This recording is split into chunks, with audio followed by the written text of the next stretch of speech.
So Keyser versus Congreve, both very experienced, very good players, both playing a lot of 1v1. So this is probably going to be very interactive and very interesting. And I like that it's on Eye of the Storm, where you have naval, air, and land relevance, and some fair share of ecoing, depending on how the game goes. So this should be fun. As everybody knows who watches my streams, this is my least favorite map of all times because I perform horribly really? On it. Huh. So it'll be nice. Know that. Yeah, it'll be nice to see more. It'll be nice to see better build orders. So maybe I can copy something that I learned here and use it. A personal recommendation is going for fast airlock and fast navy while neglecting land to some extent, because land units do take some while until they arrive, and until then you may have air control and enough bombers or gunships to take these out, and from that a naval lock airlock position you can easily eco up. This is very true. The last time I tried that though, I got absolutely stomped by Mantis. That was a rather embarrassing time. Yeah, I think it's happened to all of us. You got to be very quick about the airlock. I think going for a high pigeon build with the air factory in the core, rather than going for the hydro and placing the first air factory there, is good. So you want to have your first air factory in the core and additional air factories around the hydro. So going for a power generator centric build rather than a hydro rush build is probably better. But looks like that's the direction Demolisher is going, because he is getting down, looks like 6 power generators with a second air factory in the core and pushing out for the hydro. 6 pigeons with some tree reclaim can be an inti opening, but it can also be a no reclaim bomber opening. Both is possible with this amount. Lots of manual reclaim for Keyser, who does appear to be stringing out more T1 power generators as well. But I think Keyser is going to end up worse off overall in power because he's just got his 3rd generator up. And I don't know. It's going to be very close. Very close. Keyser has balanced eco actually thanks to the tree reclaim. So he included that into his build, and he's making it work. So. And both players did reclaim their little dinky totem. Oh yeah, absolutely. I did not. This stupid pipe, like, oh my god, who put this there? You can barely even see it, and it's so annoying. Like, wow. It's this little tiny thing just sitting on the edge of the water, and boom, it's worth 300 mass. A lot of people don't even know that it exists. You can control shift and see the 300, and then you can zoom on the beach and still miss it. Like, it's really weird. I don't know. This is a stock map for FAF, right? Yeah, it is. So it's always been that way.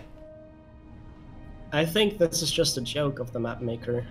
Like, either you know the map and you know this stupid little pipe, or you're going to have a hard time.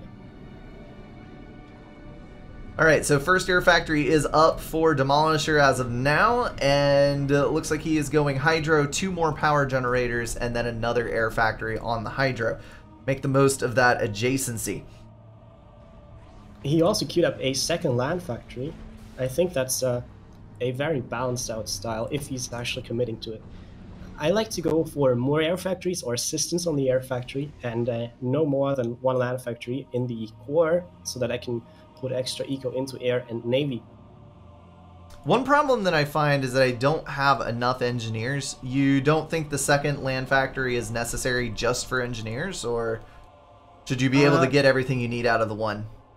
I suppose if you want to go for a factory just for engineers, it's better if it's an air or naval factory, because you can switch it into more relevant combat units later on. Fair point. Once you have a land factory, you're stuck with this land factory, and I'd argue that especially Aurora on this map are not so great. I mean, sure, early on they can travel over the beach at the bottom at the right side, and they can perhaps even take out the naval building engineer, so lots of options for early raid, but at some point these just get taken out by frigates in air, and then they're not so They're very slow, and frigates easily overpower them. So not the best investment later in the game. To a certain extent, even T2 hover is not that great once there's a substantial amount of Navy in the water. Versus Aeon on this map, T2 hover can be quite good, as far as I know. I only have the perspective of a Neon player, and I remember a very close game against, I think it was Creature, who was Seraphim, and he made T2 hover tanks, and I had to fall back with my destroyers in order to not lose them. And he managed to get own T2 Navy up, even though I had T2 Navy like a time-based production loop in it, simply because of the presence of these hover tanks. I like this reaction. Kind of struggle. There's a Cybern T1 bomber that's come out from Keyser. Keyser scouted the center island before he sent his engineer in, and he's going to try to get the Aurora, but Demolisher is sparing the APM to keep the Aurora alive by microing it back and forth. So who knows how that one's going to end up, but that engineer probably isn't going to fare very well because the ACU is also on the way to the center island. He did manage to save the tank. Oh, and he got the bomber. Yeah. Hero interceptor, but no more scout for the Aurora, so that's unfortunate. Yeah, this is like proof that sometimes you don't even need air control as long as you manage to take out the air-to-ground weapons of your opponent. I think that your stance on hover being effective might be slightly biased because of your Aeon faction preference. Because Aeon has by far the most difficulty dealing with hover spam because of their destroyer. All three other factions do well, and even the frigates are better for the other factions. The frigate of the Aeon faction is quite bad, and as you say, the fire cycle of the destroyer is so low, and the area damage doesn't typically help against hover because it's just not high enough either. But yeah, Aeon particularly struggles against hover, and Aeon is also the navy that has the hardest time to capitalize on a naval victory because the base bombardment options tend to be relatively slow compared to the options of other factions. Yes. This Mantis is going to do wonderful things if it can get around the back and strip the last 15 HP off that engineer. The closest engineer is all the way over here. 21 seconds to walk here means probably a minute 10 to walk to the front and finish this expansion. Plus there's a bomber out, which is going to start harassing some of these other constructs. So very successful raid there from Keyser and denying control on the corner. Neither player has taken a corner yet, but I think Keyser's going to be in a better position overall because he sent his ACU to this side instead of to the center like Demolisher did. It seems like the 4 mechs in the middle here aren't worth as much as the land control and the extra hydro over here. I think especially Aeon has a decent chance of getting the center without sending the ACU, so the Aeon player has a stronger incentive to send their ACU to the corner, while the Siren player has a stronger incentive to send the ACU in the center, into the center. But I do think that sending the ACU into the center is quite risky usually, because sometimes losing air control and not having enough navy to deal with enemy submarines can mean a very sudden, premature death. And it has happened to me. I also made it happen to others, so I typically don't like having the AC in the center. There is a very large amount of interceptors being built. I know that there's kind of a running joke that the answer to rising in rank is spamming more interceptors, but are we taking any bets on how high the count is going to get before there's a T2 or T3 air shift? It looks like each player has about 25 to 30 right now. I'm very interested to see whether there's actually going to be an air fight or whether they are avoiding each other. Looks like they are respecting each other quite a lot. Yes. And none of them is willing to lose air control quite yet. I think Keyser has more, but a couple of his are out of fuel, it looks like. Yeah, actually, Demolisher has some inties out of fuel, and Keyser is just picking these up. Oh. What do you know? Air staging might actually be useful. Yeah, in Equilibrium, I believe air staging is a T1 structure, and all planes have less fuel. And they do have a mechanic where when they are at 20% fuel, they automatically go to the air staging.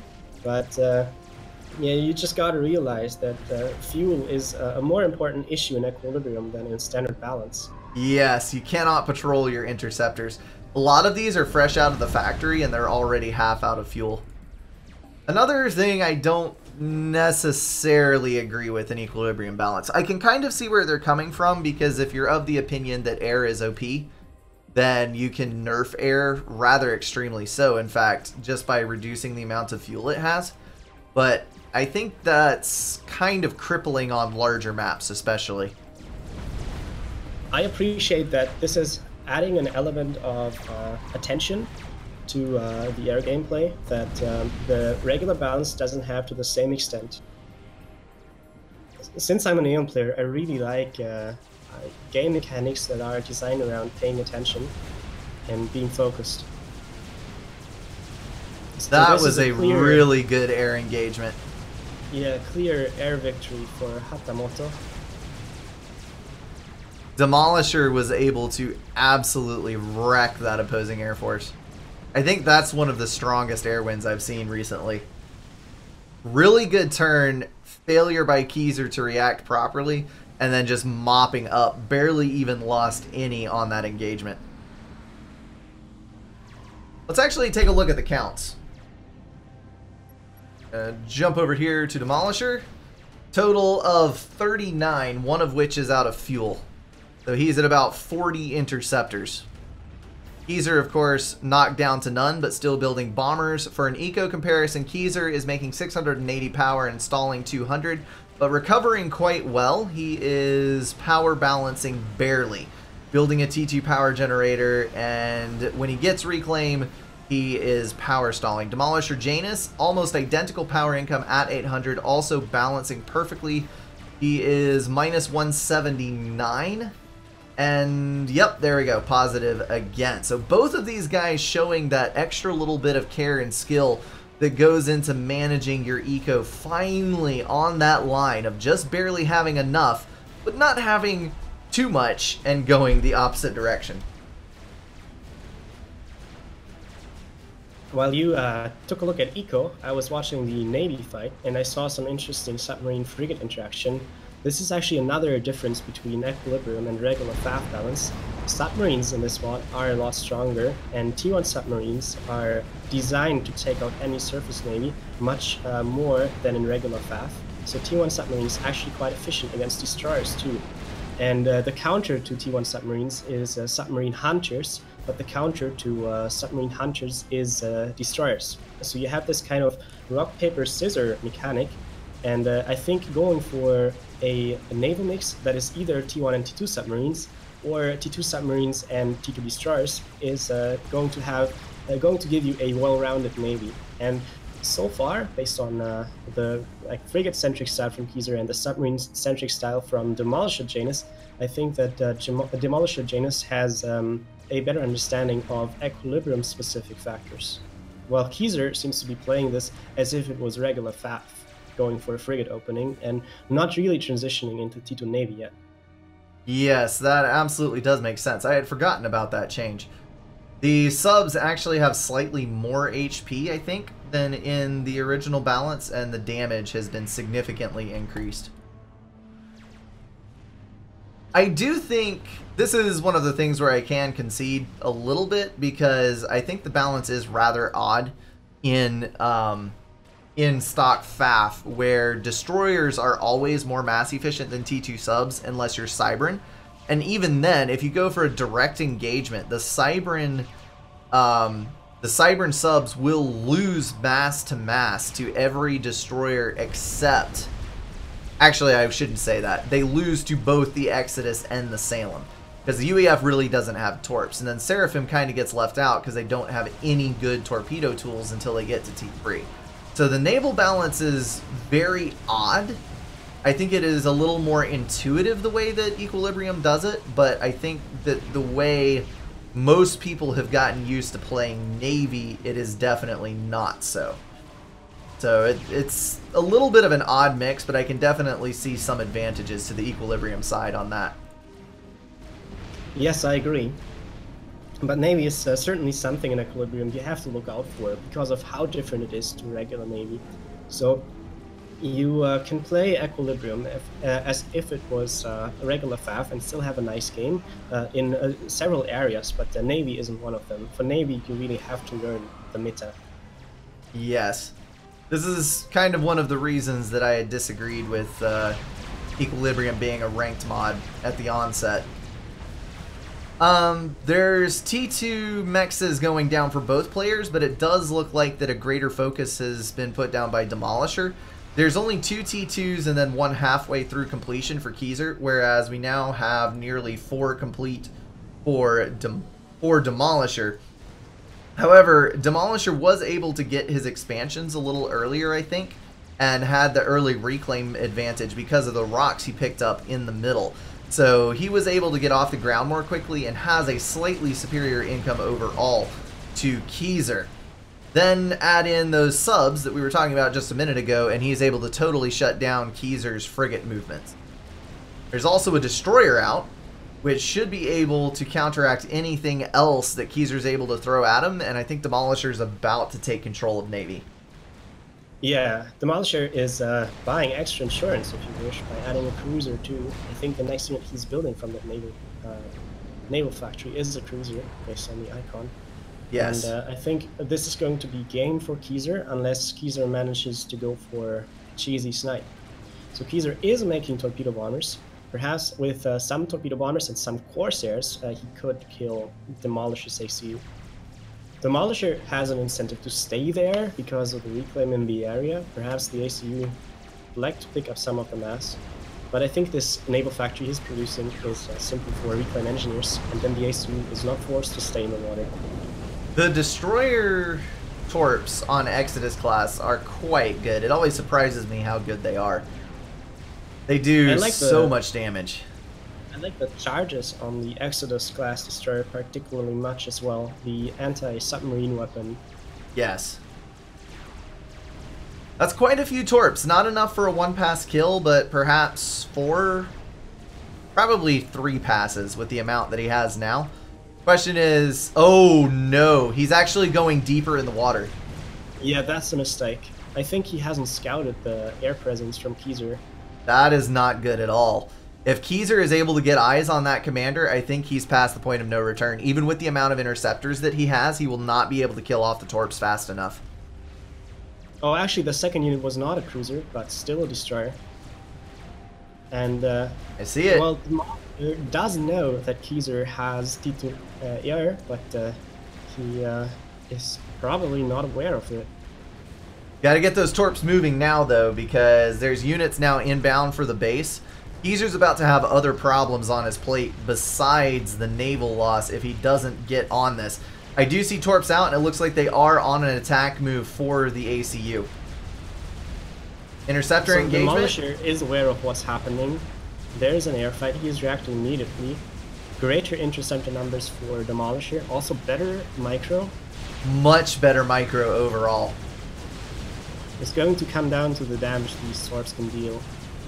Keyser will have to maneuver them in a way that the second pass is not hitting hill, but it looks like He's done it. The gauge is actually working. Not hitting hill there, but this... Oh, it's going to be close. No, torpedoes are not going to be enough. Not enough. 2,000 HP and 1,500. It was close. 2 or 3 more torp bombers. I'm frustrated by Keyser's air engagements. There was 2 air engagements that game, and he lost both of them very, very hard. Demolisher absolutely owned him on air. And I think in the second instance, it was a mistake to outrun the torpedo bombers. Because if he had let the interceptors go after the torpedo bombers, the torps would have meat shielded for the inties, and he might have still won that with an inferior number of inties. But as it turned out, it's just not enough. There is a follow-up snipe attempt. I think that's going to fail. Oh, maybe not, maybe not. No, it's done. He's going to get 2 torps off, down to 1,500 health again, and then the gunships can't engage because AACU's underwater.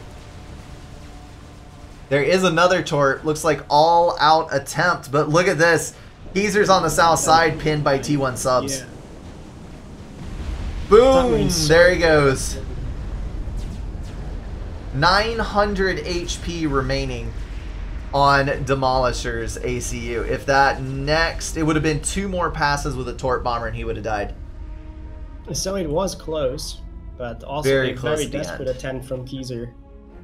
I think this game kind of revealed that the Demolisher Janus has a better understanding of the mod in detail, and Keyser at the same time just took this sort of standard FAF approach to it and got punished by it because of the interceptors running out of fuel, as well as the submarines killing his frigates. Absolutely. It's, like I said, the air engagements were a little frustrating. Everybody needs to learn from that one how to avoid losing your entire cloud of interceptors at once. That is going to wrap everything up for this video, guys. If you enjoyed it, feel free to drop a like and share it with someone. If you want to support the channel, catch the streams, or join the Discord, check out the links in the description. Thank you all for being at least partially insane, and I will see you in the next one.